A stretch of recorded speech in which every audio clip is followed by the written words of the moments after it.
नमस्कार भावांनो.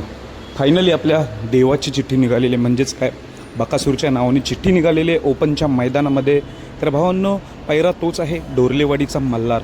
नवीन चेहरा आहे बकासूर आणि डोरलेवाडीचा मल्हार. ही जोडी आपल्याला पळताना दिसणार आहे ओपनच्या मैदानात उद्या.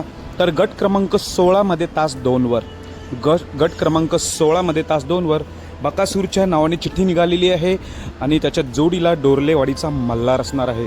खरं तर एकच चिठ्ठी नाही, 2 चिठ्ठ्या असणार आहेत, त्यामुळे दुसरी चिठ्ठी देखील येऊ शकते. कोणत्या गटात ते आपल्याला थोड्या वेळात समजेल. सध्या लाईव्ह लॉट चालू आहेत, पण एक चिठ्ठी तर निघालेली आहे गट क्रमांक 16मध्ये तास 2वर. तर मला वाटत नाही ह्या गटामध्ये पलतेन, कारण की तास 2 आहे.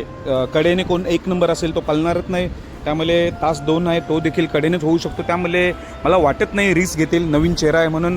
तर दुसरी चिठ्ठी येईल, त्याच्यामध्येच आपल्याला बकासूर आणि डोरलेवाडी मल्हार ही जोडी पलताना दिसेल.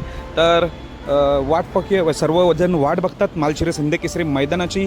काही अवघे तास राहिलेले आहेत उद्याच्या मैदानासाठी. तर बकासूर आणि डोरलेवाडीच्या मल्हारला शुभेच्छा. धन्यवाद.